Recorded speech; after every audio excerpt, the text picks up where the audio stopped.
کہ میرے بچے کو پورا کا پورا اپنے پاس رکھ لینا، میں ہفتے میں 1 دن مل لیا کروں گا، یا پھر یہ کہ خلا کے لیے جو وکیل چاہیے وہ میں ہائر کر دوں گا۔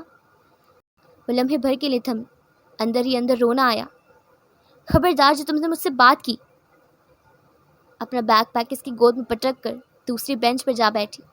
فارس گہری سانس لے کر رہ گیا۔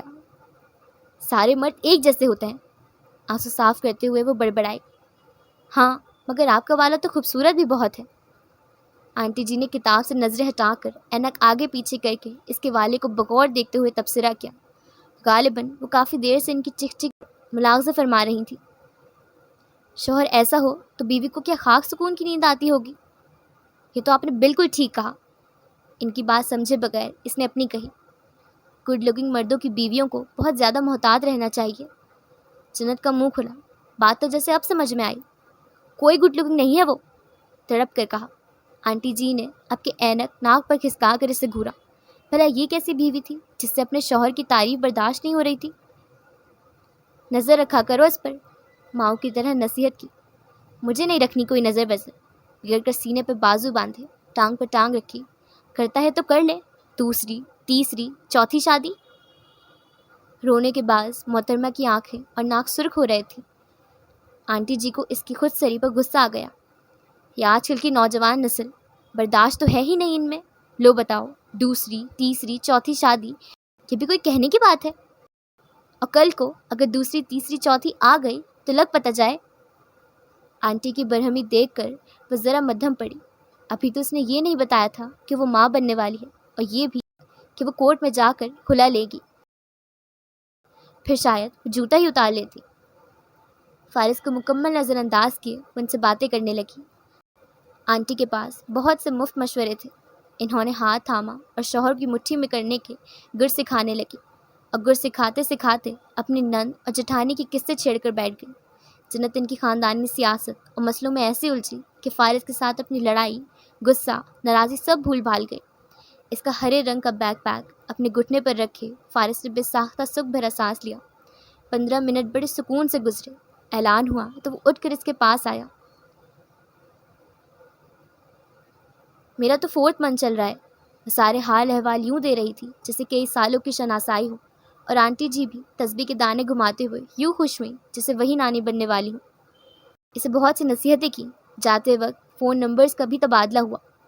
میں آپ کو بہت مس کروں گی آنٹی، ان سے گلے لگ کر بولی۔ فارس نے آنکھیں گھمائیں۔ سرے راہ چلتے کسی سے بھی اس کی دوستی ہو جاتی تھی۔ کاش میری سیٹ آپ کے ساتھ ہوتی۔ ہاں کاش۔ فارس نے ہاتھ پکڑ کر دانت پیسے اور اسے اپنے ساتھ لے جانے لگا۔ صبر نہیں ہے تم میں؟ اسے برا لگا۔ پچھلے 1 گھنٹے سے صبر ہی تو کر رہا ہوں۔ ہاں تو کیا اس میں میرا قصور ہے؟ فلائٹ لیٹ ہو گئی ہے۔ سراسر میری غلطی ہے۔ وہ متعارف ہوا اور اس کا ہاتھ گرفت میں لیے آگے بڑھ گیا۔ وہ محض اسے گھور کر رہ گئی تھی۔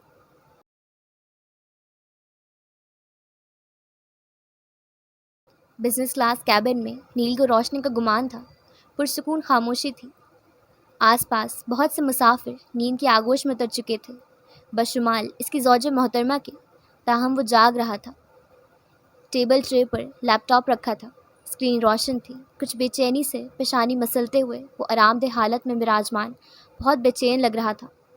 آنکھوں میں تفکرات کی پرچھائیاں تھیں، دل میں وہموں کا خوف تھا، حالات کی دہشت تھی، ماضی کی وحشت تھی، اور سوال تھے، بہت زیادہ اور مشکل سوال تھے۔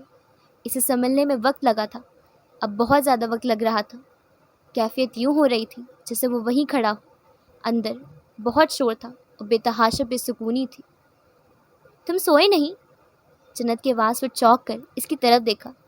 اسے 2 بار وامٹنگ ہوئی تھی تو طبیعت ٹھیک نہیں تھی۔ ابھی بھی پیٹ پر ہاتھ رکھے وہ نڈھال نیند دراز تھی۔ نیند نہیں آ رہی کہہ کر اس کی طرف متوجہ ہوا۔ پریشان ہو؟ جانے کب سے اس کی بے چینی کا ملاحظہ کر رہی تھی تو پوچھے بنا نہ رہ سکی۔ نہیں، وہ چپ ہو گئی۔ تم کچھ کھا لو، اس نے کہا۔ میرا دل نہیں چاہ رہا۔ منہ کے زوائیں بگاڑتے ہوئے اس نے آنکھیں میچ لیں۔ حلق کڑوا تھا، ذائقہ خراب، کھانے کے تصور سے بھی ابکائی آنے لگی۔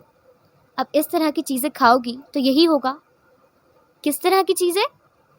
جن سے بیگ بھرا ہوا ہے۔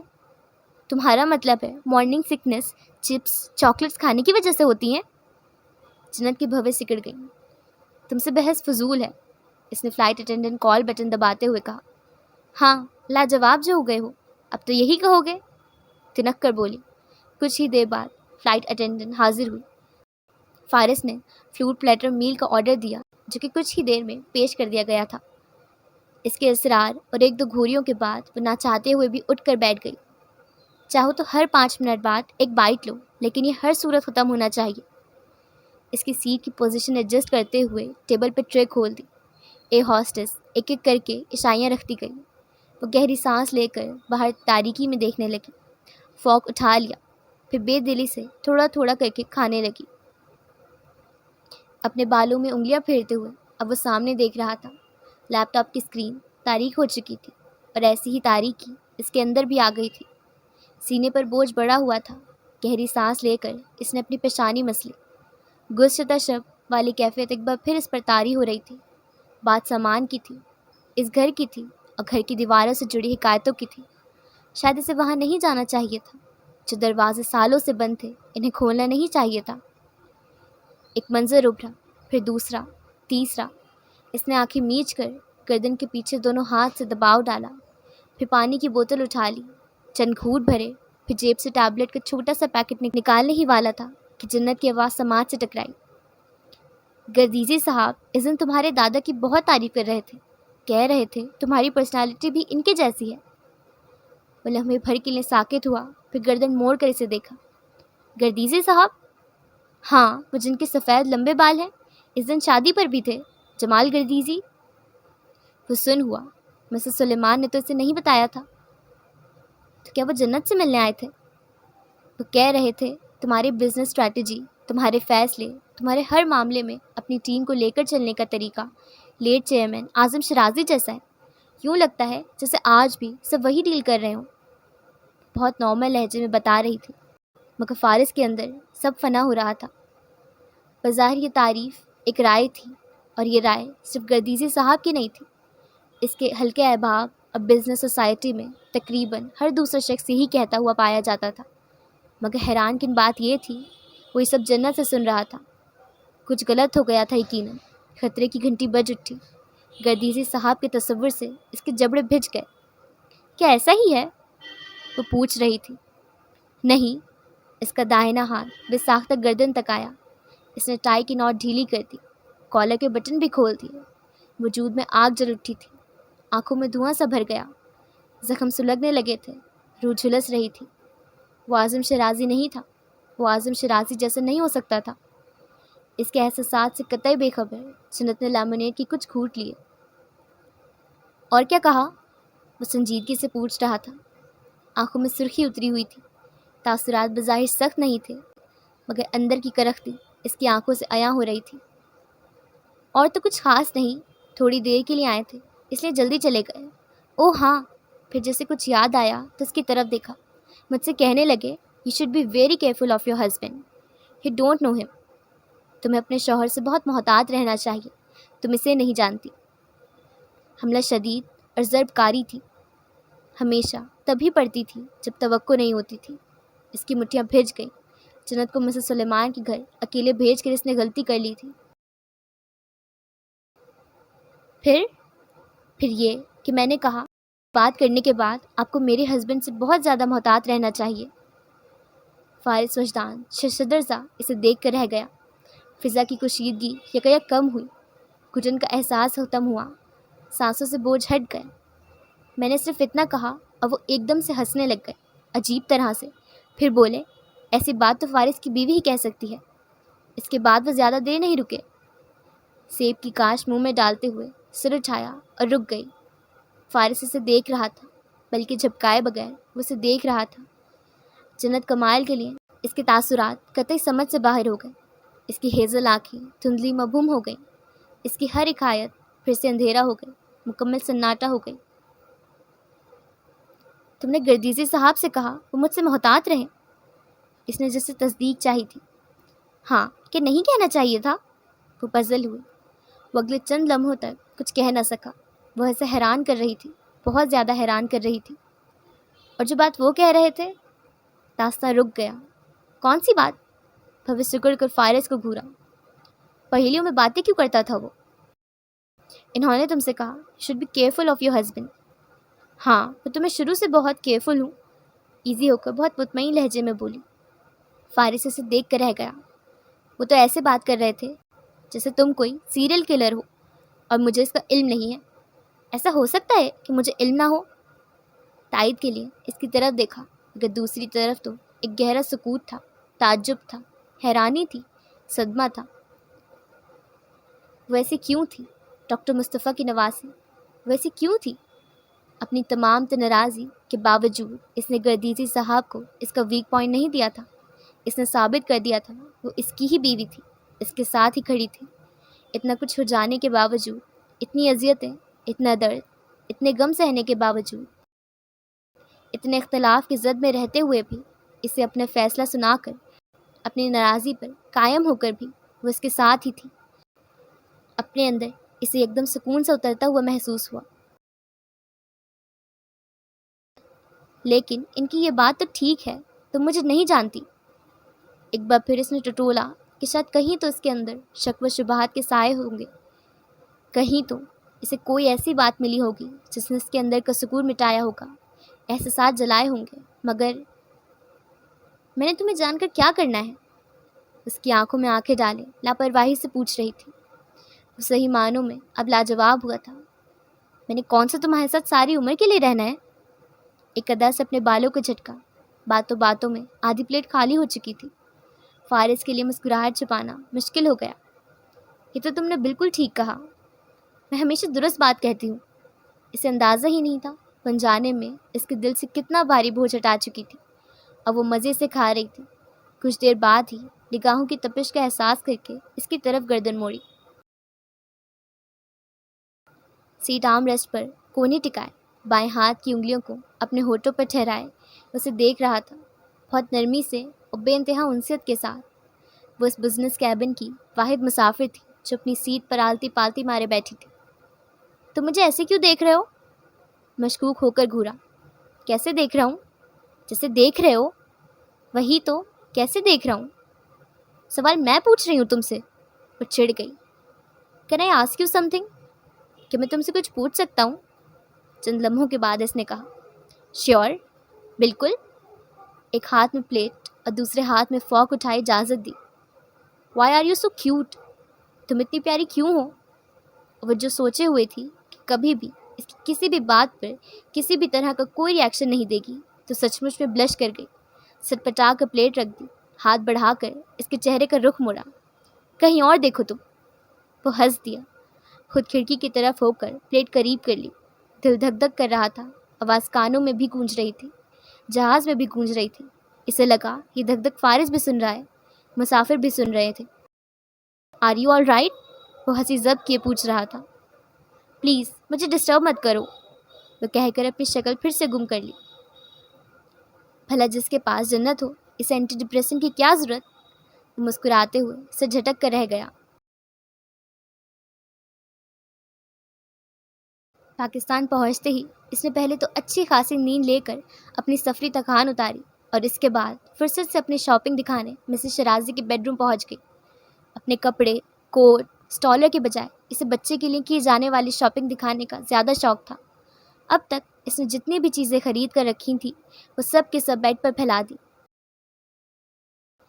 وہ ایک ایک چیز اٹھاتی جا رہی تھی اور انہیں دکھاتے ہوئے بتاتی جا رہی تھی کہ اس نے یہ کب اور کہاں سے لی تھی. فارس کے ساتھ کی جانے والی سب سے پہلی شاپنگ تو یادگار سی تھی. اس دن جو کچھ وہ انہیں نہیں دکھا سکی تھی تو آج دکھا رہی تھی.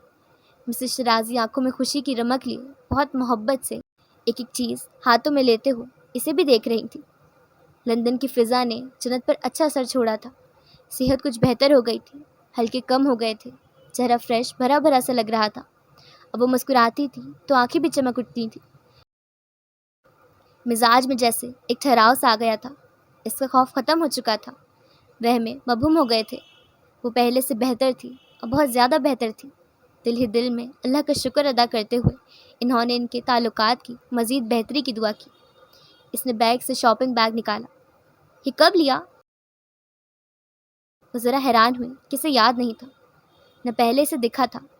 کھولا تو اندر سفید رنگ کے ننھے ننھے سے موزے، جوتے، اونی کیپ اور لباس تھا، فیڈا بھی سفید رنگ کا۔ کہ یہ فارس نے لیے تھے؟ آنکھوں میں اشتیاق لیے، کپڑوں کو ہاتھوں میں لیا۔ اتنی نرم و ملائم چیزیں اس نے فوراً سے اٹھا کر مسز شرازی کو دکھائیں اور وہ اپنی جگہ ساکت ہو گئیں۔ یہ یقیناً فارس نے لیے ہیں، کتنے پیارے ہیں نا، وہ کہہ رہی تھی۔ ان کی پلکیں لرزیں، ان کے لب کپ کپائے، ان کے سینے پر ایک بھاری بوجھ آ کر ٹھہر گیا۔ جنت نے چھوٹا سا منی کچن سیٹ نکالا۔ یہ اس نے بہت جلدی لے لیا ہے، وہ کہہ کر ہنسی۔ مسز شرازی کو لگا وہ سانس نہیں لے سکیں گی۔ جو کپڑے ہاتھوں میں تھے ان پر گرفت بڑھ گئی، آنکھیں مکمل نم، وجود اندر تک ویران ہو گیا۔ پتہ نہیں اس نے کب لیے؟ سر اٹھا کر مسز شرازی کی طرف دیکھا۔ ان کے بدلتے تاثرات اسے پریشان کر گئے۔ آپ ٹھیک ہیں؟ اٹھ کر ان کے پاس آ گئی۔ انہوں نے گہری سانس لیتے ہوئے اپنے سینے پر ہاتھ رکھا۔ ہاں ٹھیک ہوں۔ اس نے فوراً ہی گلاس میں پانی ڈال کر انہیں دیا۔ چند گھونٹ لینے کے بعد وہ وقفے وقفے سے گہری سانسیں لیتی رہیں۔ آنٹی؟ ان کا ہاتھ اپنے ہاتھوں میں لیے فکر مندی سے انہیں دیکھا۔ ٹھیک ہوں، ایسے ہی دل ذرا گھبرا گیا۔ آپ آرام کریں، میں بھی تو کب سے آپ کا سر کھا رہی ہوں۔ شرمندہ ہو کر ساری چیزیں سمیٹنا شروع کی۔ ایسا نہیں ہے بیٹا، انہوں نے روکنا چاہا۔ بس باقی شاپنگ کل دیکھ لیں گے۔ انہیں احتیاط سے بیڈ پہ لٹایا، بہت محبت اور فکر مندی سے ان کی آنکھوں میں دیکھا۔ تھک گئی ہوں شاید اس لیے۔ ان کی آواز آنسوں سے رندھی ہوئی تھی۔ میں فارس کو بلاتی ہوں۔ اٹھ کر جانے لگی تو انہوں نے ہاتھ پکڑ کر روک لیا۔ پریشان ہو جائے گا وہ، آرام کروں گی تو ٹھیک ہو جاؤں گی۔ وہ ان کے گرد بازو ڈالے ان کے برابر ہی میں لیٹ گئی تھی۔ اب سو جائیں اب۔ ان کے کندھوں پر اپنا سر رکھا۔ انہوں نے خود کو پرسکون کرتے ہوئے آنکھیں بند کر لی۔ وہ تب تک ان کے پاس رہی جب تک وہ سو نہیں گئی۔ احتیاط سے اٹھ کر لیمپ آف کر دیا، بے آواز قدموں کے ساتھ باہر آ گئی۔ چند لمحوں تک وہاں کھڑی رہی، پھر اس نے راہداری کی جانب دیکھا۔ آہستگی سے قدم اٹھاتی سیڑھیوں تک آئی، سر اٹھا کر بہت اوپر تک دیکھا۔ صبح اس کے بیدار ہونے سے پہلے ہی فارس اپنے آفس چلا گیا تھا، اور وہ بھی دوپہر تک بڑے دھڑلے سے اپنے نئے کمرے میں سامان سمیت شفٹ ہو گئی تھی۔ آمنا سامنا ہوا تھا، نہ میسج پر کوئی بات ہو سکی تھی۔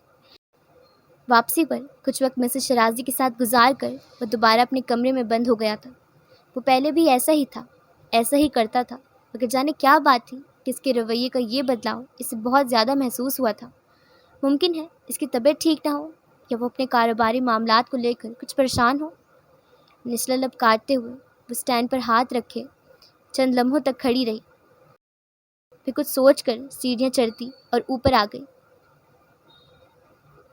اب تک یقیناً وہ سو چکا ہوگا، مگر تسلی کر لینے میں کوئی حرج تو نہیں۔ راہداری کے آخری میں سٹنگ ایریا کی کھڑکیاں کھلی ہوئی تھیں، پردے ہوا سے لہرا رہے تھے۔ اس نے محتاط ہو کر آہستگی سے بیڈ روم کا دروازہ کھول دیا۔ وہ شاور لے کر ابھی باہر نکلا تھا اور وارڈروب کے سامنے کھڑا شرٹ پہن رہا تھا۔ مڑ کر اسے دیکھنے لگا، وہ گڑبڑا کر رہ گئی۔ تم یہاں؟ وہ حیران ہوا تھا۔ جنت بری طرح سے پھنس گئی۔ خیال تھا وہ سو رہا ہوگا تو ایک نظر دیکھ کر چلی جائے گی، مگر میں اپنی چیزیں لینے آئی تھی۔ شرٹ کے بٹن بند کرتے ہوئے کچھ حیرت سے اسے دیکھا۔ شیور؟ وہ ذرا کنفیوز تھی، اندر داخل ہوئی تھی۔ ٹھیک ہے، جب وہ صبح سے اسے نظر انداز کر رہا تھا تو ایسے میں منہ اٹھا کر اس کے کمرے میں آنے کی کیا تک بنتی تھی؟ اندر ہی اندر خود کو ملامت کرتے ہوئے وارڈروب ایک طرف سلائڈ کی۔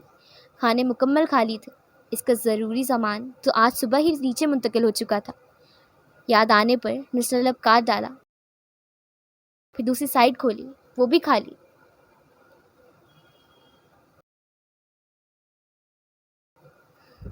اللہ، کچھ تو نظر آ جائے جسے دکھا کر وہ کہے کہ ہاں وہ اس کے لیے آئی تھی۔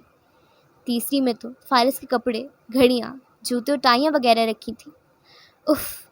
وہ اپنی نم بالوں کو تولیے سے خشک کرتا اس کے پیچھے کھڑا تھا۔ وہ آئینے میں اس کا عکس واضح دیکھ سکتی تھی، مگر دیکھنا نہیں چاہ رہی تھی۔ یہاں نہیں ہے، پھنسی پھنسی سی آواز حلق سے نکلی۔ مڑ کر جانا چاہا تو وہ راستہ روک کر کھڑا ہو گیا۔ مجھے بتاؤ، میں مدد کرتا ہوں۔ نہیں، وہ میں نے شاید کہیں رکھ دیا ہوگا۔ وہ میری وائٹ کلر کی شرٹ تھی، وہی نہیں مل رہی۔ نظر جھکی ہوئی تھی تو اس کی آنکھوں کے تاثر سے لا علم تھی، لیکن لہجے میں جو شرارت تھی وہ چھپی نہیں رہ سکی تھی۔ ہاں تو اور کیا چاہیے ہوگا مجھے؟ اس کی بائیں طرف سے کھسکنا چاہا تو وہ ایک بار پھر اس کے راستے میں آ گیا۔ وہ بے طرح سے رہاسی ہوئی مگر اوپر سے بالکل ظاہر نہیں ہونے دیا۔ انگوٹھے سے انگلی کی پور کو کھرچتے اب وہ سر جھکائے کھڑی تھی اور وہ قدرے غور سے اسے دیکھ رہا تھا۔ میک اپ سے مکمل آری چہرہ، بالوں کو بس یوں ہی لپیٹ سمیٹ کر ایک میسی بن بنایا ہوا تھا۔ کچھ لٹیں گالوں کے اطراف ہلکا سا خم لیے گردن کو چھو رہی تھیں۔ شکن لیے سفید رنگ کی لمبی سی ڈھیلی ڈھالی شرٹ جس کی جیبوں میں غالباً بادام بھرے ہوئے تھے آج صبح کھاتے ہوئے نظر آئی تھی۔ نیل کو پاجامہ، گلے میں جھولتا دوپٹہ کسی اور رنگ کا تھا، سلیپرز کسی اور رنگ کے تھے۔ اس کا اپنا اب کوئی اور رنگ ہو رہا تھا اور وہ دھیرے سے مسکرا دیا۔ میرا تو اپنے کمرے میں بالکل دل نہیں لگ رہا، تمہارا لگ رہا ہے؟ سینے پر بازو باندھے انتہائی سنجیدگی سے پوچھا۔ جنت کی دھڑکن مس ہوئی، سر اٹھا کر اسے دیکھا۔ بے خوابی کا شکار آنکھیں، ہلکی سی بڑی ہوئی شیو، لبوں پر مسکراہٹ، آنکھوں میں نرمی، لہجے میں حزن اور تاثرات میں مبہم سی اداسی لیے وہ اسے نرمی سے دیکھ رہا تھا۔ وہ نظریں جھکا گئیں۔ ہاں میرا تو بہت لگ رہا ہے، اپنی گھبراہٹ پر قابو پاتے ہوئے تیزی سے کہا۔ پھر تم یہاں کیا کر رہی ہو؟ جی؟ چونک کر سر اٹھایا۔ شرارت بھری آنکھیں اس پر جمی ہوئی تھیں، وہ گڑبڑا کر رہ گئی۔ بتایا تو ہے شرٹ لینے آئی تھی۔ جواب دے کر دوسری طرف سے نکلنا چاہا مگر فارس نے بازو پھیلا کر روک لیا۔ کیا ہے؟ وہ زچ ہوئی۔ وہ چند لمحوں تک اسے مسکراتی نگاہوں سے دیکھتا رہا۔ اب دل میں جگہ نہیں دے سکتی تو اپنے کمرے میں ہی دے دو، بہت چاہت سے مطالبہ کر کے اس کی دھڑکنوں کو منتشر کر دیا۔ فارس کے عقب میں اور بالکل سامنے ڈریسنگ ٹیبل پر رکھا سفید کیچر اس کی نظروں میں آ گیا۔ وہ رہا۔ ایک دم سے اشارہ کیا تو فارس نے بے اختیار پیچھے دیکھا۔ وہ اس کی بائیں طرف سے نکل گئی، لپک کر ڈریسنگ ٹیبل سے اپنا کیچر اٹھایا۔ یہ رہ گیا تھا، دکھا کر کہا۔ تم وائٹ شرٹ کے لیے آئی تھی؟ سینے پر بازو باندھ کر اسے یاد دلایا۔ اس کے لیے بھی آئی تھی؟ وہیں کھڑے کھڑے کیچر اپنے بالوں میں پھنسا لیا کہ جیسے اس کے بغیر تو رات بھر اسے نیند نہ آتی۔ اچھا، اور کس کے لیے آئی تھی؟ ہو سکتا ہے تمہاری اس لسٹ کے آخر میں کہیں میرا نام بھی ہو؟ محظوظ ہو کر پوچھا۔ تمہارا نام میری لسٹ میں ہے ہی نہیں۔ تیزی سے دروازہ کھول کر باہر نکل گئی۔ وہ دھیرے سے مسکرا کر رہ گیا۔ سیڑھیاں اتر کر راہداری کی طرف جاتے ہوئے اس نے فرصت سے اپنی پیشانی پر ہاتھ مارا۔ آخر وہ اس کے کمرے میں گئی ہی کیوں؟ آخر کیوں؟ خود کو اندر ہی اندر ڈھیر سارا ڈانٹا۔ رخ کچن کی طرف تھا۔ بیچ راستے میں یاد آیا کہ کمرہ اس طرف نہیں ہے۔ راہداری میں داخل ہوئی تو سیدھا اسٹوڈیو میں پہنچ گئی۔ وہاں سے جھنجھلا کر اپنے کمرے میں واپس آئی، دروازہ بند کر کے اپنے دونوں ہاتھ دہکتے گالوں پر رکھے۔ میرا تو اپنے کمرے میں بالکل دل نہیں لگ رہا ہے، تمہارا لگ رہا ہے؟ کیوں لگا جیسے اس نے قریب آ کر ایک بار پھر سوال دہرایا ہو۔ دل دھڑک اٹھا، احساسات عجیب ہونے لگے۔ اسے پہلے غصہ آتا تھا، اب تو برا بھی نہیں لگا تھا۔ دل میں جگہ نہیں دے سکتی تو اپنے کمرے میں ہی دے دو۔ گال سے ہاتھ ہٹا کر پھر اپنے احساسات سے الجھ کر اپنی پیشانی کو چھو کر تسلی کی کہ طبیعت تو ٹھیک ہے، پھر دل ایسے کیوں دھڑک رہا ہے؟ گہری سانس لے کر خود کو اس کی ہیزل آنکھوں کے اثر سے نکالا، پھر جیب سے بادام نکال کر منہ میں ڈالتی کھڑکی کے سامنے جا کھڑی ہوئی۔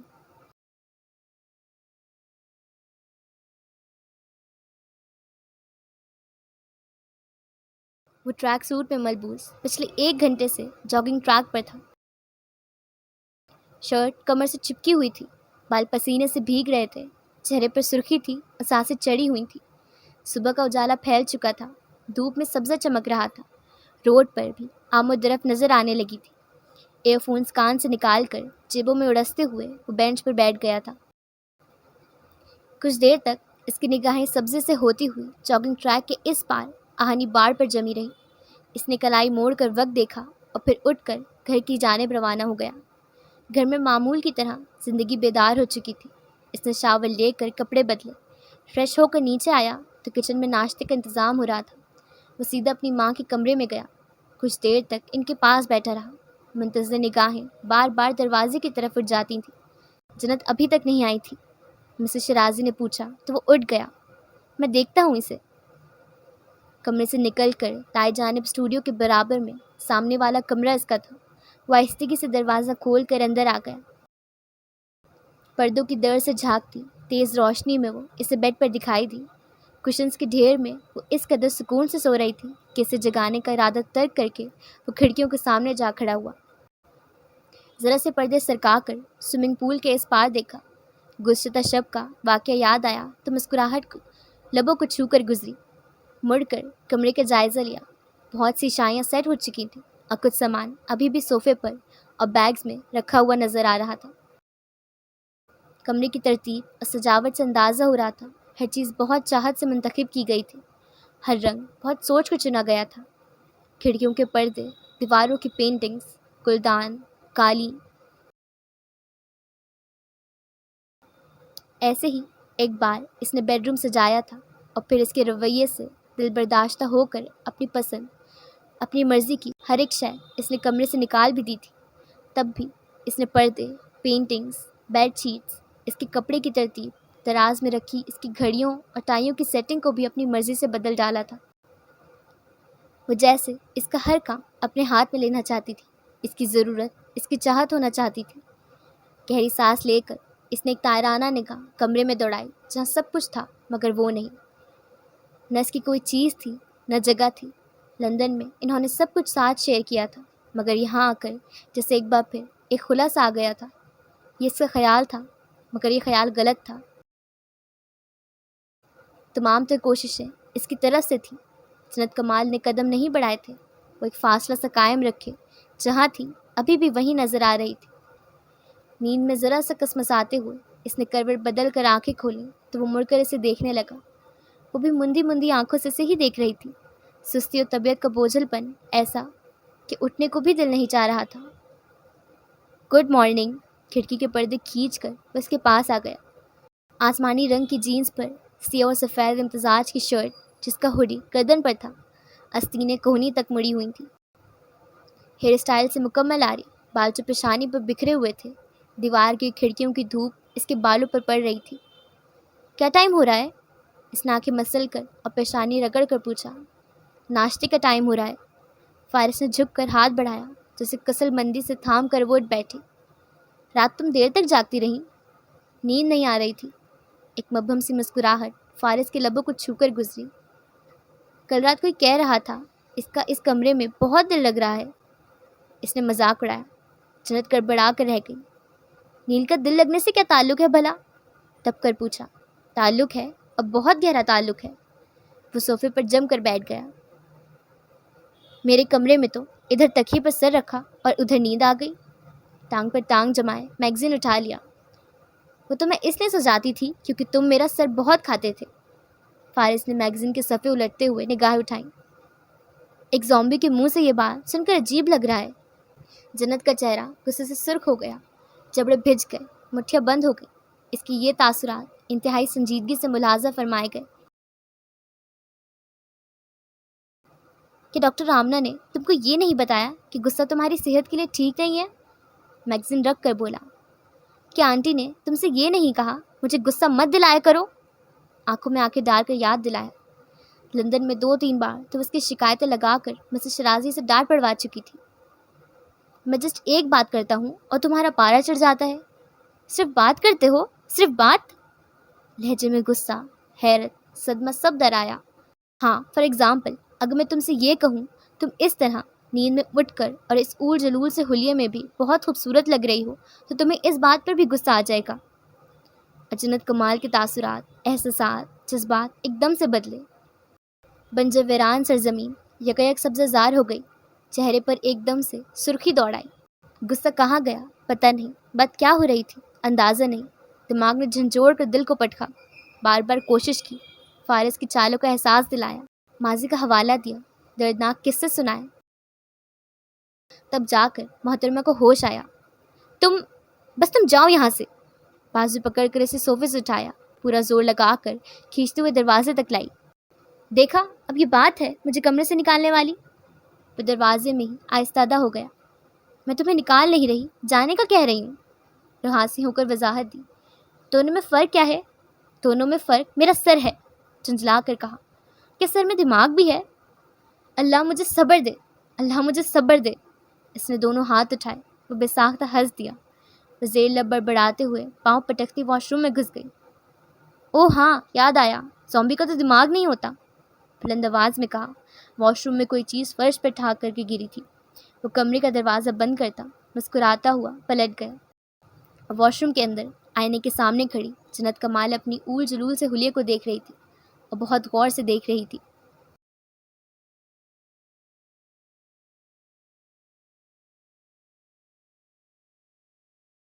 ناشتے کی میز پر اسے اندازہ ہوا آج فارس کا آفس جانے کا کوئی ارادہ نہ تھا۔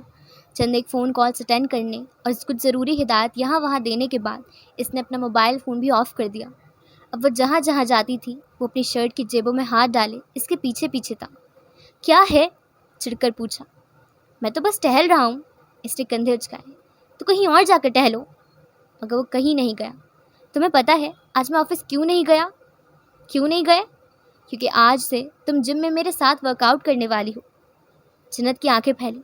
مجھے تمہاری طرح کوئی مسلز نہیں بنانے، میں آلریڈی بہت سمارٹ ہوں، فوراً سے کہا۔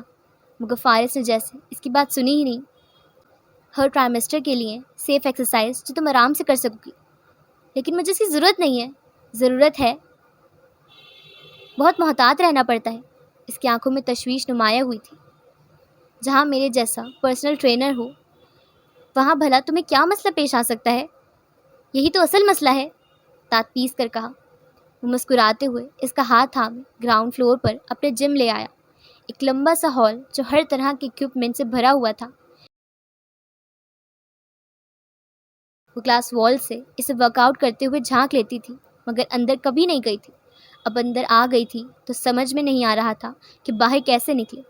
سلائڈ ڈور بند کر کے فارس اس کی طرف متوجہ ہوا۔ چلو اب شروع کرتے ہیں۔ وارم اپ کے بعد اس نے سب سے پہلے کارڈیو ورک آؤٹ کرنا شروع کرایا، اور جنت کچھ بے دلی اور جھنجھلاہٹ سے اس کی انسٹرکشنز پہ یہ سوچ کر عمل کرتی رہی کہ بس 10-15 منٹ تک ایکسرسائز کروائے گا اور پھر چھٹی ہو جائے گی۔ مگر اس کی حیرت اور صدمے کو انتہا نہ رہی جب وہ دورانیہ بڑھاتا گیا۔ اوپر سے ذرا ذرا سی غلطی پر ٹاٹ الگ سے پڑ رہی تھی۔ ایسے ایکسرسائز کرتے ہیں؟ ہاتھوں میں جان نہیں ہے کیا؟ یہ کیا کر رہی ہو؟ Are you did? کیا تم مر چکی ہو؟ وہ اچھا خاصا تپی ہوئی تھی، مگر تحمل سے سب سنتی سہے جا رہی تھی۔ دوسرے کے شوہروں کی بیویاں پریگننٹ ہوتی ہیں تو وہ کہتے ہیں ہل کر پانی بھی مت پیو، اور ایک تم ہو۔ ٹھیک آدھے گھنٹے بعد بینچ پر ورک آؤٹ کرتے ہوئے وہ کہہ رہی تھی، ذرا بتاؤ تو یہ کون سے مرد ہیں جو کہتے ہیں ہل کر پانی بھی مت پیو؟ میں تو ایسے کسی مرد کو نہیں جانتا۔ اس کے پاس کھڑا واچ بینڈ پر سیکنڈز کے حساب سے ٹائم دیکھ رہا تھا۔ ہاں تو تم اپنے جیسے کو ہی جانتے ہوگے نا، ٹپ کر بولی۔ کھڑوس، بے رحم، ظالم، بقایا لفظ زبان میں ادا کیے۔ کچھ کہا؟ تمہاری تعریف کر رہی تھی۔ اونچی آواز میں کرو، ذرا میں بھی سنوں۔ اس نے دانت پیسے۔ اب بس، میں تھک چکی ہوں۔ اس نے ہاتھ اٹھا لیا۔ 5 منٹ باقی ہیں، اس نے سختی دکھائی۔ وہ روحانسی ہوئی۔ 5 منٹ بڑی مشکل سے گزرے۔ 2 منٹ کا وقفہ ملا تو گہری سانس لیتی بینچ پر بیٹھ گئی۔ سرد آہیں بھری جیسے اس پر نہ جانے کتنا ظلم ڈھایا گیا ہو۔ بوتل منہ سے لگا کر 2 گھونٹ لیے، پھر مڑ کر فارس کو دیکھا۔ وہ سامنے ہی سیاہ میٹ پر کھڑا 10-10 kg اٹھائے ہوئے تھا، لمحے بھر کے لیے آنکھیں پھیلی تھیں۔ دوسرے ہی پل منہ سے ماشاءاللہ نکلا تھا۔ ایسے تو نہیں وہ اتنا فٹ نظر آتا تھا۔ اور تیسرے ہی پل وہ خود سے اپنے لیے اپنی مرضی کا ورک آؤٹ منتخب کیے ریک پر پہنچ گئی۔ اس سے ساری مشکل ورزش کروائی جا رہی ہے، اور خود دیکھو کتنے آرام سے ڈمبل اٹھا رہا ہے۔ آسان کام اپنے لیے اور مشکل کام اس کے لیے۔ اس نے بڑے سائز والا اٹھانا چاہا تو دن میں تارے دکھ گئے۔ چلو کوئی بات نہیں، شروعات کم وزن سے کر لینی چاہیے، کوئی مسئلہ نہیں، خود کو خود ہی تسلی دیتی سیدھی ہوئی، اور تب ہی نگاہ فارس سے دوچار ہوئی۔ وہ دونوں ہاتھوں میں مہارت سے وزنی ڈمبل اٹھائے عام ورک آؤٹ کرتے ہوئے اسے دیکھ رہا تھا۔ لبوں پر مبہم سی مسکراہٹ ابھری جسے دبا کر رخ بدل گیا۔ اب وہ پیچھے نہیں ہٹ سکتی تھی۔ گلا کھنکار کر پال پر بکھرتی لٹوں کو پیچھے کیا، اور جیسے تیسے دونوں ہاتھوں سے پورا زور لگا کر 5 kg کا ڈمبل اٹھایا۔ آنکھوں میں فتانہ سی چمک ابھری۔ اگلے ہی پل وہ اس کے ہاتھوں سے چھوٹ کر گرا۔ اتنی ہی زوردار آواز گونجی اور اتنی ہی سرعت سے بوکھلا کر وہ پیچھے ہٹی۔ فارس اپنا ڈمبل رکھ کر تیزی سے اس کے پاس آیا۔ وہ جھک کر قدموں میں دیکھ رہی تھی۔ اللہ کا شکر تھا کہ پاؤں بچ گیا تھا، ورنہ اس نے کوئی کسر نہیں چھوڑی تھی خود کو نقصان پہنچانے کی۔ Are you out of your mind? بازو سے پکڑ کر اسے پیچھے ہٹاتے ہوئے سختی سے ڈانٹا۔ وہ پتہ نہیں کیسے ہاتھ سے چھوٹ گیا۔ گھبرا کر فوراً ہی وضاحت دی، خود سے چل کر تمہارے ہاتھوں میں آیا اور چھوٹ گیا۔ اس کا پارا چڑھ گیا تھا۔ کچھ ہو جاتا، اگر چوٹ لگ جاتی تو؟ وہ آنکھوں میں حیرانی لیے اسے دیکھ کر سہم گئی۔ مجھے ایسا کیوں لگ رہا ہے جیسے تم نے مجھے تصور کر کے یہ ڈمبل گرایا ہے؟ تیوری پر بل ڈال کر غصے سے کہا۔ نہیں تو پھر یہ مجھے میرے سر پر گرتا ہوا کیوں محسوس ہوا؟ ضبط کر کے پوچھا۔ اب اگر تم نے مجھے کچھ اور کہا نا تو میں یہ سچ مچ تم پر گرا دوں گی۔ اس کے تاثرات سے خائف ہو کر فوراً ہی دھمکی دی۔ پہلے ٹھیک سے اٹھانا تو سیکھ لو۔ بروسلی کی بہن؟ اس کے قدموں سے ڈمبل اٹھا کر واپس اس کی جگہ پر رکھا۔ وہ بھویں سکڑے کھڑی رہی۔ جو ورک آؤٹ میں نے تمہیں بتایا ہے وہ کون کرے گا؟ اپنے سینے پر بازو باندھ کر سختی دکھائے۔ مجھے نہیں پتا، اب بس ختم کرو یہ۔ ابھی تو صرف 20 منٹ ہوئے ہیں۔ بازو سے پکڑ کر اسے ٹریڈ مل پر کھڑا کر دیا۔ اسے جی بھر کر رونا آیا۔ سپیڈ ایڈجسٹ کی تو نہ چاہتے ہوئے بھی اسے آہستگی سے قدم اٹھانا پڑے۔ تم آخر مجھے کس بات کی سزا دے رہے ہو ہاں؟ 10 منٹ کے بعد سپیڈ بڑھانے آیا تو پھٹ پڑی، مگر اسے تو جیسے کوئی آواز ہی نہیں آئی تھی۔ کیا مصیبت ہے؟ جھنجھلاہٹ کے عالم میں تیز تیز قدم اٹھانے لگی۔ سانس پھول رہا تھا، دھڑکن تیز ہو رہی تھی۔ مڑ کر دیکھا تو اسے کہیں نظر نہ آیا۔ فوراً سے رفتار کم کی۔ سکھ بھری سانس لیتی اب مریل سے قدم اٹھا رہی تھی جب وہ کسی جن کی طرح اچانک نمودار ہوا تھا۔ یہ کہ زومبی کی طرح چل رہی ہو؟ ڈانٹ کر واپس سپیڈ ایڈجسٹ کرنا چاہی، اور جنت کی تو جیسے سر پر لگی تلووں پر بجھی۔ زومبی مت کہو مجھے، چیخ کر بولی۔ اگلے ہی پل اس کا رنگ اڑا۔ گھبرا کر تیز تیز قدم اٹھانا شروع کی۔ فارس سپیڈ بڑھا رہا تھا۔ فارس پلیز سپیڈ کم کرو، وہ چیخی، مگر اس نے تجھے سے کچھ سنا ہی نہیں۔ ہاں تو کیا کہہ رہی تھی آپ؟ کنٹرول بٹن پر ہاتھ رکھے اب وہ تپا دینے والی مسکراہٹ کے ساتھ پوچھ رہا تھا۔ کچھ نہیں کہہ رہی تھی میں، اسے بہت تیز تیز قدم اٹھانے پڑ رہے تھے، بس بھاگنے کی کسر رہ گئی تھی۔ پریشان ہو کر ہتھوں پر گرفت بڑھائی کہ گر نہ جائے۔ آنٹی فارس کو دیکھیں۔ کچھ اور سمجھ نہ آیا تو وہیں کھڑے کھڑے چلائی۔ انہوں نے مجھے بہت بار دیکھا ہوا ہے، اب تم دیکھ لو۔ اپنی گہری آنکھیں اس پر جمائے سنجیدگی سے کہا۔ میں گر جاؤں گی؟ کیا میں اتنا ہینڈسم ہوں؟ فارس پلیز۔ نہیں گرو گی، یہ مناسب سپیڈ ہے۔ شاباش، تیز تیز قدم اٹھاؤ۔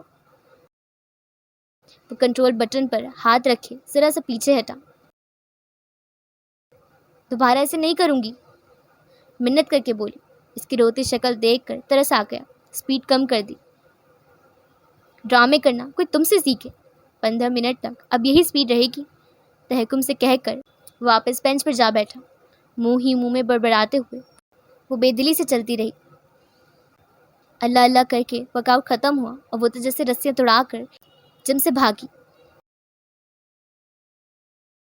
آج پہلا دن ہے تو اس لیے کم وقت دیا ہے، راہداری سے گزرتے ہوئے فارس نے کہا۔ یہ کم وقت تھا؟ جنت کی آنکھیں ابل پڑیں۔ کارڈیو ورک آؤٹ کل ٹھیک سے کرنا ہے تمہیں۔ بائسیپ ورک آؤٹ آج 10 بار کیے ہیں تو کل 15 دفعہ کریں گے۔ ٹریڈ مل پر 25 منٹ واک کرنا ہے۔ شولڈر ورک آؤٹ کا دورانیہ بھی بڑھانا ہوگا۔ وہ ابھی سے آنے والے کل کے لیے سب ترتیب دے رہا تھا، اور جنت کی شکل ایسی ہو رہی تھی جیسے کسی بھی لمحے رو دے گی۔ اللہ کرے کل اسے صبح 7 بجے ہی آفس جانا پڑے۔ آسمان کی طرف دیکھتے ہوئے دعا کی۔ تم نے کچھ کہا؟ اس نے گردن موڑ کر پوچھا۔ وہ گڑبڑا کر رکی کہ دعا تو دل میں کی تھی، اس نے کیسے سن لی؟ نہیں، بھلا میں کیا کہوں گی؟ کندھے اچکا کر اپنے کمرے میں بند ہو گئی۔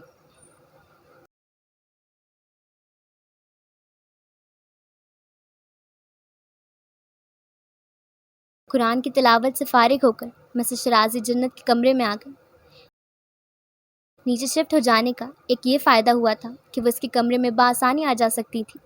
کھڑکیوں سے سوئمنگ پول نظر آتا تھا۔ دیواروں پر دھوپ اتری ہوئی تھی، سبز روشنی میں چمک کر ہرا لگ رہا تھا۔ وہ اسی طرف دیکھ رہی تھی۔ جنت مسلسل بولتے ہوئے وارڈروب کھولے کھڑی تھی۔ وہ اس کی سن رہی تھی، اسے جواب بھی دے رہی تھی۔ وارڈروب میں صرف اس کی چیزیں، اس کا سامان تھا۔ بچے کے لیے کی جانے والی اشیاء ترتیب سے نیچے رکھ رہی تھی۔ کمرہ چونکہ بڑا تھا تو دائیں طرف کا حصہ بچے کے لیے بہت خوبصورتی سے سیٹ کیا جا سکتا تھا۔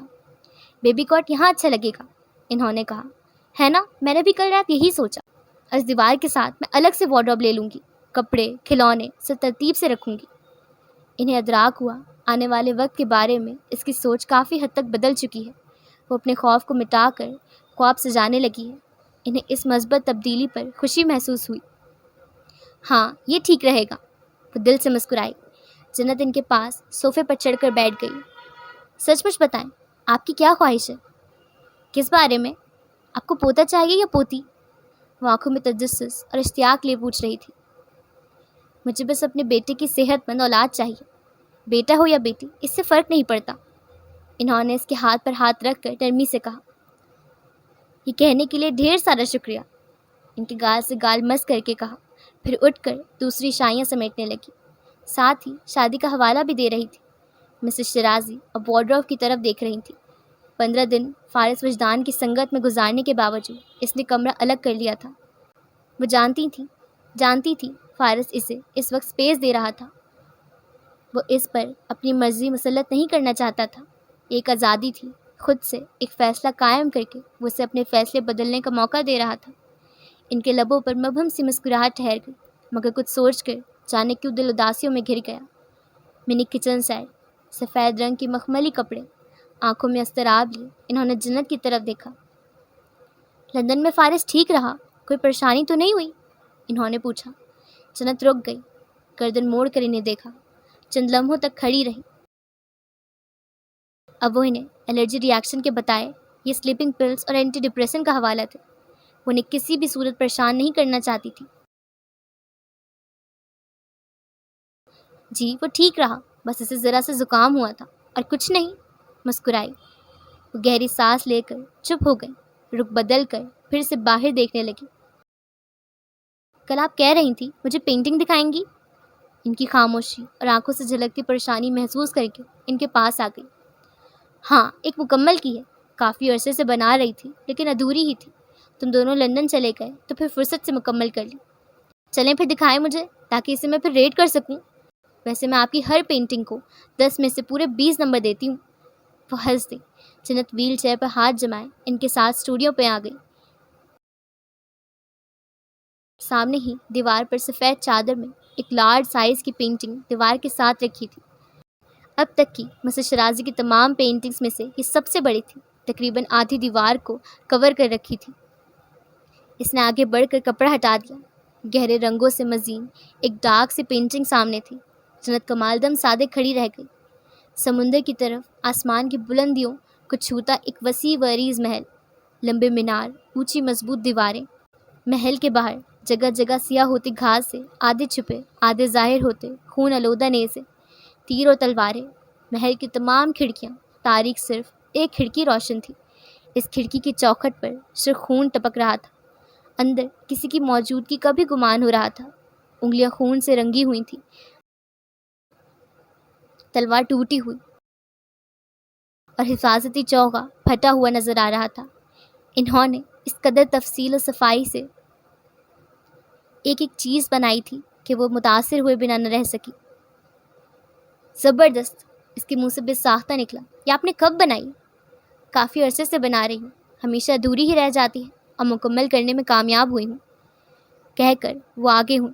اسے ادراک ہوا اسٹور روم میں دیوار کے ساتھ جو سفید کپڑے میں ڈھکی ہوئی چیز تھی وہ یہی دیوار کی پینٹنگ تھی۔ بہت گہری ہے، اس نے کہا، جیسے یہ ہتھیار، خون، دیواریں اور یہ سیاہ جڑیں، ایسے لگ رہا ہے جیسے ہر ایک شے کی اپنی ایک حکایت ہے۔ اس کی واقعی میں ایک کہانی ہے، سنو گی؟ جنت نے مڑ کر انہیں دیکھا۔ ضرور، آنکھوں میں اشتیاق لے کہا۔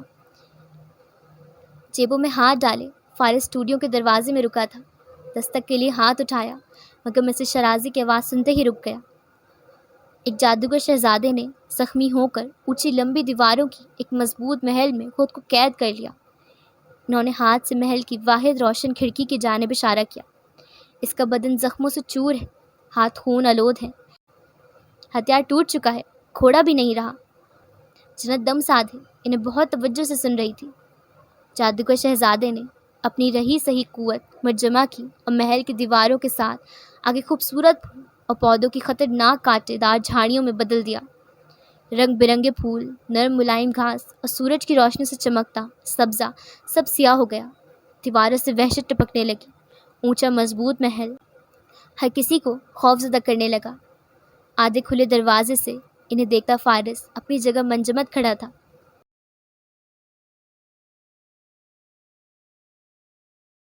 اب جب بھی کوئی خزانے کی تلاش میں محل کی حدود میں داخل ہونے کی کوشش کرتا ہے تو اپنے اندر زندگی کی لہر لیے وہ خونخوار جھاڑیاں دیوار بن کر اسے لہولہان کر دیتی۔ ہر طرف خوف و ہراس پھیلنے لگا۔ لوگ محل سے دور بھاگنے لگے۔ جنت کی نگاہیں مسز شرازی پہ ٹھہری تھیں اور مسز شرازی کی نگاہیں پینٹنگ پر۔ وقت گزرنے لگا، دنیا بدلنے لگی، صدیاں بیت گئی، مگر محل کے اندر جادوگر شہزادے کے لیے اس کا وقت رکا رہا۔ اس کے زخم، اس کی اذیت، اس کا ہر غم اس کے لیے ٹھہرا رہا۔ شہزادے کو لگتا تھا کہ اس کی اس دنیا میں آنے کی سزا ہے یا پھر اس فتح کی جو اس نے اپنا سب ختم کر کے حاصل کی ہے۔ دروازے کے اس پار فارس کی آنکھوں میں حزن کی ایک لہر اٹھی۔ سرخ ڈوروں میں کرب اترا، لب بھچے رہے، درد بڑھتا گیا۔ پھر جنت سامنے ہی فلور کشن پہ بیٹھی انہیں مگن ہو کر سن رہی تھی۔ پھر یہ کہ ایک غریب یتیم لڑکی جو جادوگر خاندان سے نہیں تھی، کچھ وحشتوں سے بچاتی محل کی طرف آ نکلی۔ اپنی زندگی کے بچانے کے لیے اس نے محل میں داخل ہونے کی ٹھانی، مگر چونکہ وہ جادو نہیں جانتی تھی اس لیے اس کا محل کی حدود میں داخل ہونا ناممکن تھا۔ جس وقت وہ محل کے بیرونی دروازے پر وحشی درندوں میں گھری ہوئی کھڑی تھی، اس وقت شہزادے نے حیران ہو کر اسے کھڑکی سے دیکھا۔ محل کی بیرونی دیوار سے اندر تک کا حصہ اپنا رنگ بدل رہا تھا۔ سیاہ گھاس ہری بھری ہو رہی تھی، زمین سے پودے پھوٹ پڑے تھے۔ جس جگہ لڑکی کھڑی تھی اس جگہ پر اب کوئی کانٹے دار جھاڑی نہ تھی۔ دروازے پر جو جڑیں لپٹی ہوئی تھیں وہ بھی ٹوٹ کر راکھ ہو رہی تھیں۔ دروازہ صاف ہوا تو لڑکی اندر آ گئی۔ وحشی درند اس حد سے باہر رہے، اندر نہ آ سکے۔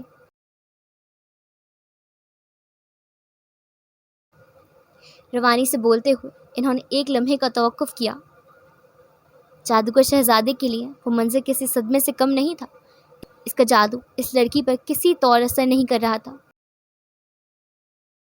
اس کے لیے زمین ہری ہو رہی تھی، پھول کھل رہے تھے، محل صدیوں سے تاریک رہا تھا، مگر اب لڑکی کی آتی کرنیں بھی زمین پر اترنے لگی تھیں۔ شہزادے کو لگا وہ لڑکی اس کی مضبوط حصار میں شگاف کر دے گی۔ جھاڑیاں روپ بدلیں گی تو دیواریں کمزور ہو جائیں گی، دیواریں کمزور ہو گئیں تو پھر وہ غیر محفوظ ہو جائے گا۔ اذیت، غم اور سب ہی دکھ پھر آ جائیں گے۔ ماضی اپنا آپ دہرائے گا، پھر سے جنگ ہوگی، پھر سے فتح ہوگی اور پھر سے قید ملے گی۔ جادوگر شہزادہ ایسا نہیں چاہتا تھا۔ غصے اور انتقام کی آگ میں جھلستے ہوئے اس نے لڑکی کو قتل کرنے کا فیصلہ کر لیا۔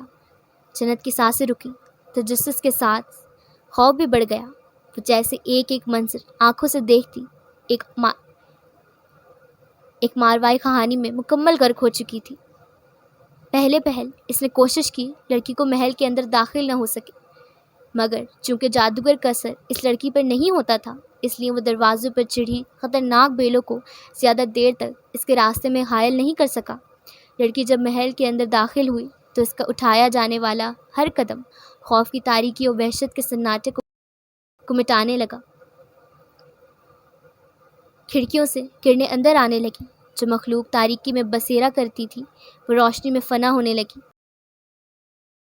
محل کی پوری 9 منزلیں تھیں اور ہر منزل جادوئی سی اپنے اندر بہت سے راز لیے ہوئی تھی۔ لڑکی پہلی منزل پر 10 دن رہی، دوسری منزل پر بھی 10 دن، تیسری منزل پر بھی 10 دن، اور اس دوران اس شہزادے کو خود نوشت ملی جو وہ صدیوں سے لکھتا آ رہا تھا۔ ہر منزل پر اسے ایک حصہ مل جاتا جسے پڑھتے ہوئے وہ ایک اندھے کے وجود سے محبت میں گرفتار ہونے لگی۔ اسے اپنے آس پاس شہزادے کی موجودگی کا گمان ہونے لگا تھا۔ وہ اس سے باتیں کرتی، آوازیں بھی دیتی، نغمے بھی سناتی، مگر کبھی جواب نہیں آتا تھا۔ میں تمہیں بچا سکتی ہوں، وہ اکثر اونچی آواز میں کہتی۔ میں تمہیں آزاد کر سکتی ہوں، اسے یقین دلاتی۔ تمہارے زخم بھر جائیں گے، تمہارے درد بھی ختم ہو جائیں گے، ایک بار میرے سامنے آ جاؤ۔ مگر شہزادہ جو اسے ایک تھریٹ کے طور پر دیکھتا تھا وہ اس کے سامنے کیسے آ سکتا تھا؟ اس کے لیے تو وہ ایک مجرم تھی، سزا کی مستحق تھی۔ جو اس کی اجازت اور مرضی کے بغیر اس کے محل میں گھس آئی تھی۔ 7ویں منزل پر پہنچتے ہی لڑکی کو احساس ہوا کہ اس کے پاؤں زخمی ہونے لگے تھے۔ وہ ہڈیوں میں درد محسوس کرنے لگی۔ 8ویں منزل پر اس کی جلد پر لکیریں ابھرنے لگیں، جیسے چھوٹے چھوٹے کٹ لگتے ہیں ویسے ہی۔ شہزادے کو خوشی ہوئی کہ لڑکی کی صلاحیت بالآخر ختم ہونے لگی۔ اس نے اپنے جادو کا زور مزید بڑھا دیا۔ 8ویں سے 9 منزل پر پہنچنے تک لڑکی زخموں سے چور اور بری طرح نڈھال ہو چکی تھی، مگر اس نے ہمت نہیں ہاری۔ وہ پہلی اور آخری بار اس قلعے کے بھوت سے یعنی کہ شہزادے سے ملنا چاہتی تھی۔ اس نے وہ دروازہ کھولا جس میں شہزادہ بند تھا، وقت کے دائرے میں قید، زخموں سے چور، کسی بھپرے ہوئے شیر کی طرح سر اٹھائے کھڑا تھا، حملہ کرنے کو مکمل تیار۔ لڑکی کی قدم رکھنے کی دیر تھی۔ محل کے بقایا منزلوں کی طرح اس منزل پر بھی اس کی موجودگی کا اثر ہونے لگا۔ سیاہی مٹ گئی، اندھیرا چھٹ گیا، روشنی بکھر گئی، منظر صاف ہونے لگا۔ مگر یہاں ایک انہونی ہوئی۔ اس کا اثر صرف محل کی در و دیوار کو نہ ہوا بلکہ شہزادے پر بھی ہوا۔ وقت کی زنجیر ٹوٹ گئی، شہزادے کے زخم بھرنے لگے، اس کا درد ختم ہو گیا، اس کا جسم پھر سے صحیح سلامت ہو گیا اور لڑکی بے جان ہو کر اس کے قدموں میں آ گری۔ آنٹی پلیز، سیڈ اینڈنگ نہیں، فوراً ہی دکھی ہو کر کہا۔ مگر مسز شرازی اس کہانی کی رائٹر نہیں تھی، وہ اس کی اینڈنگ نہیں بدل سکتی تھیں۔ شہزادے کو اس آخری لمحے میں احساس ہوا کہ اپنا حصار مضبوط کرنے کے لیے وہ پچھلے 90 دنوں سے جس لڑکی کو اذیتوں سے دوچار کرتا رہا ہے، وہی لڑکی اس کی تمام درد اور اذیتیں اپنے وجود میں سمیٹ کر اسے اپنی آواز کا عادی بناتے ہوئے اس کے دل میں اپنے لیے محبت جگا کر ختم ہو چکی ہے۔ وہ چپ ہو گئی، جس سے کہانی بس یہیں تک تھی۔ ایک فسوس سے بندھا ہوا تھا جو ان کی خاموشی سے ٹوٹا۔ فارس کہانی کے حصار سے باہر نکل آیا۔ ظالم شہزادہ، 90 دن تک اس کی محبت نہیں پہچان سکا، گدھا۔ جنت کو غصہ چڑھ گیا۔ وہ دکھی اختتام پر بے انتہا دکھی ہوئی بیٹھی تھی۔ مسز شرازی مسکرائیں اور باہر دروازے کے پاس کھڑا فارس مسکرا تک نہ سکا۔ تمہیں شہزادی کی سائیکولوجی بھی سمجھنی چاہیے بیٹا۔ میں سے کیا سمجھوں؟ آپ یہ دیکھیں، وہ لڑکی اس کا درد چننے آئی تھی آنٹی، اس کے لیے مرہم لائی تھی، اسے بہت دکھ ہو رہا تھا۔